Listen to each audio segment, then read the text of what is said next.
Hello students, अभी आपने पढ़ा डेफिसिट फाइनेंसिंग के बारे में। तो अब है ये सोर्सेज ऑफ डेफिसिट फाइनेंसिंग के बारे में। वो वीडियो मुझे जल्दी ही आपको अपलोड करनी पड़ी, थोड़ी कम बनी है due to some personal reasons.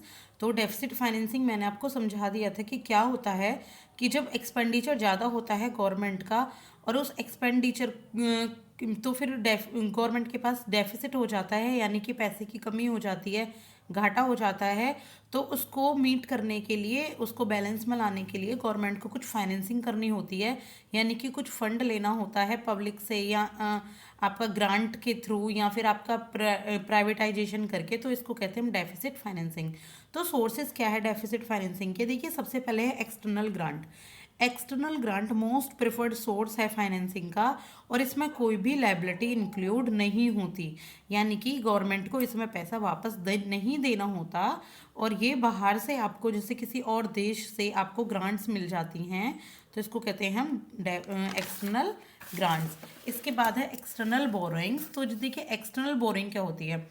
आप कुछ ऑर्गेनाइजेशन से, कुछ बायलेटरल कंट्रीज से, जैसे आईएमएफ, डब्ल्यूटीओ, या फिर आप कुछ रशिया से या आप कहीं से, आपको जो एक्सटर्नल आप बोरोइंग लेते हो और बाद में उन पर आपको इंटरेस्ट पेमेंट करना होता है। तो इस तरीके से आप डेफिसिट फाइनेंसिंग कर सकते हैं। इसके बाद है इंटरनल बोरोइंग्स। इंटरनल बोरोइंग्स में क्या होता है? इसमें वो बोरोइंग्स होती हैं जो आपने पब्लिक से, कमर्शियल बैंक से और फाइनेंशियल इंस्टीट्यूशन से ली हुई हैं अपने ही देश में। इसको कहते हैं इंटरनल बोरोइंग। इसके बाद आरबीआई एज ए सोर्स। देखिए, आरबीआई भी फाइनेंस करने के लिए बहुत अच्छा सोर्स है, बहुत बड़ा ही सोर्स है। तो इसमें क्या होता है? इसमें आरबीआई से कैश लिया जाता है, कैश विड्रॉल किया जाता है, बोरोइंग्स ली जाती हैं आरबीआई से। किसके through? Base and means advances के थ्रू। और इसमें जो आरबीआई को ये ऑर्डर भी दिया जाता है कि वो नई करेंसी को प्रिंट करे। तो इसको हम आरबीआई एज अ सोर्स, इसमें भी डेफिसिट फाइनेंसिंग में हेल्प करता है। देखिए, ये हैं sources of deficit financing. Market borrowing से कुछ, state provident fund, external debt ली जाती है, securities against small saving, other receipts, internal debt और पब्लिक अकाउंट, और draw down of cash balance. ये होती है डेफिसिट फाइनेंसिंग। इसके बाद है monetize deficit refers to borrowings made by central government. तो मोनेटाइज डेफिसिट का क्या मतलब होता है? देखिए, मोनेटाइज डेफिसिट का मतलब होता है कि सेंट्रल गवर्नमेंट बोरो करती है। किससे? आरबीआई से। कैसे? कि आरबीआई फ्रेश करेंसी को प्रिंट करे against special securities of the central government. तो उसके लिए सेंट्रल गवर्नमेंट को कुछ अपनी स्पेशल सिक्योरिटी आरबीआई को कोलेटरल देनी होती हैं, यानी कि गिरवी रखनी होती हैं। तो आरबीआई उसकी सिक्योरिटीज के अकॉर्डिंग नई करेंसी को, फ्रेश करेंसी को प्रिंट करता है। ये जो मेथड है, ये मनी सप्लाई को इंक्रीज करता है। किसमें? इकोनॉमी में। इकोनॉमी में इससे मनी सप्लाई इंक्रीज हो जाती है, और ये इन्फ्लेशनरी भी होता है नेचर में। और ये जो प्रैक्टिस है, ये डिसकंटिन्यू कर दी गई थी। कौन सी? Monetise deficit. कब? 1997 में, जब आया एक्ट एफआरबीएम एक्ट 2003। तो ये लीगली बैंड कर दी गई। एफआरबीएम जो एक्ट होता है आपका, वो होता है physical responsibility and budget management.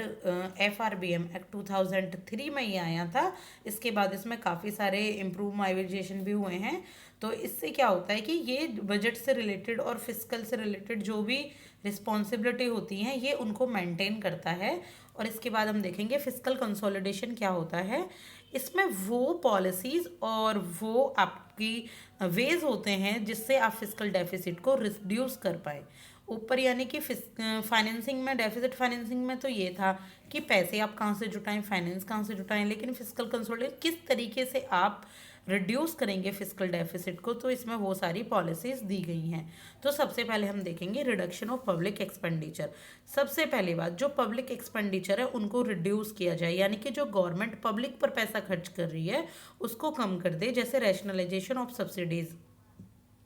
Government जो सब्सिडी प्रोवाइड कराती है, सब्सिडीज मीन्स जैसे गैस पर, पेट्रोल डीजल पर, या फिर आपके जो पीडीएस होता है, पब्लिक डिस्ट्रीब्यूशन सिस्टम, अनाज पर, तो इन पर अगर वो सब्सिडी को रिड्यूस कर दे तो फिर गवर्नमेंट का जो डेफिसिट है वो थोड़ा कम हो सकता है। Reduction of revenue expenditure. अगर रिवेन्यू एक्सपेंडिचर कम करे यानी कि खर्चा थोड़ा कम करे कुछ पॉलिसीज़ पर, कुछ सेंट्रल स्पॉन्सर्ड स्कीम पर या सेंट्रल सेक्टर स्कीम पर, तो इस तरीके से भी जो डेफिसिट है वो दूर हो सकता है। रिव्यू ऑफ एग्जिस्टिंग स्कीम, और जो भी एग्जिस्टिंग स्कीम चल रही हैं उनका रिव्यू करे कि कौन सी ज़रूरी है चलनी और कौन सी को हटाया जाए, चाहे वो आपकी प्रोविडेंट फंड से रिलेटेड हो, चाहे आपकी वो सैलरी पेंशन से रिलेटेड हो। तो इस तरीके से इसके बाद इंक्रीजिंग द रिवेन्यू, एक क्या तरीका है, एक तरीका है कि रिवेन्यू को बढ़ाया जाए। कैसे रिवेन्यू बढ़ेगा गवर्नमेंट का, जीएसटी को ब्रॉडन करके, जीएसटी थोड़ा ज़्यादा बढ़ा दिया जाए, या फिर आपका टैक्स जो बेस है, टैक्स स्लेब है इनकम की कॉरपोरेशन की, वो आपकी अगर इंक्रीज़ कर दी जाती है तो गवर्नमेंट का रिवेन्यू इंक्रीज़ होता है। और चेकिंग टैक्स इवेजन, टैक्स की कहीं चोरी तो नहीं हो रही, टैक्स को लोग छुपा तो नहीं रहे, या टैक्स का जो जो टैक्स पे करना होता है तो लोग उसको छुपाने के लिए कुछ इन्वेस्टमेंट भी करते हैं, तो वो सब तो नहीं कर रहे। तो ये चेक करके भी आप डेफिसिट को कम कर सकते हैं और अपने फाइनेंस को बढ़ा सकते हैं। Restructuring and sale of shares in public sector enterprises, और जो पब्लिक सेक्टर एंटरप्राइजेज हैं वहाँ पर आप शेयर्स को बेच सकते हैं और रिस्ट्रक्चर कर सकते हैं, प्राइवेटाइजेशन कर सकते हैं, या फिर अपने कुछ शेयर्स आप पब्लिक को दे सकते हैं, जिससे पब्लिक आपको मनी देगी और उससे इन्फ्लेशनरी नेचर भी नहीं रहेगा इकोनॉमी में। तो इस तरीके से आप अपने डेफिसिट को मीट कर सकते हैं। इसके बाद देखिए ये है FRBM एक्ट, यानी कि physical responsibility and budget management act 2003। ये जो एक्ट है ये क्या प्रोवाइड करता है, ये प्रोवाइड करता है responsibility of the central government to ensure intergenerational equity in physical management and long term macro economic stability. यानी कि ये सेंट्रल गवर्नमेंट को एक रिस्पॉन्सिबिलिटी के लिए होता है कि जो भी इसके अंदर इंटरजेनरेशन इक्विटी या जो फिजिकल मैनेजमेंट होना है, लॉन्ग टर्म जो मैक्रो इकोनॉमिक स्टेबिलिटी और पॉलिसी बननी है, तो ये उनको मेंटेन करता है और ये रिस्पॉन्सिबिलिटी प्रोवाइड करता है किसको, सेंट्रल गवर्नमेंट को। यानी कि पैसे का जो भी लेन देन है, फिजिकल पॉलिसीज़ हैं, ये उन सबको मेंटेन करता है, मैनेज करता है और कंट्रोल करता है। इसके बाद हम देखेंगे इसके कुछ की प्रोविज़न, किसके, FRBM के एक्ट 2003 के कुछ प्रोविज़न।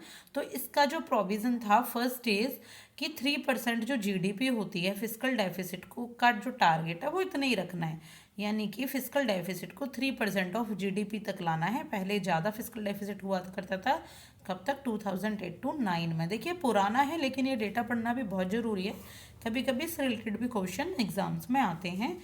और कंप्लीट एलिमिनेशन करना है रिवेन्यू डेफिसिट का बाय द ईयर 2008 to 9। यानी कि अगर आपको जो रिवेन्यू घाटा हुआ है और रिवेन्यू एक्सपेंडिचर आपका ज़्यादा है तो उसको एलिमिनेट करना। Bans the purchase of primary issuance of central sector securities और by the RBI preventing monetization of fiscal deficit. एक तो मोनेटाइजेशन को प्रिवेंट करना है, यानी कि नई करेंसी ना बने और जो सेंट्रल गवर्नमेंट अपनी सिक्योरिटी कम बेचे, सेंट्रल गवर्नमेंट को RBI से उधार ना लेना पड़े, सिर्फ बेस्ड ऑन मींस एडवांसेस के अलावा। देखिए बेस एंड मींस एडवांसेस क्या होते हैं ये मैं आपको अभी नेक्स्ट वीडियो में डिटेल में बताऊंगी।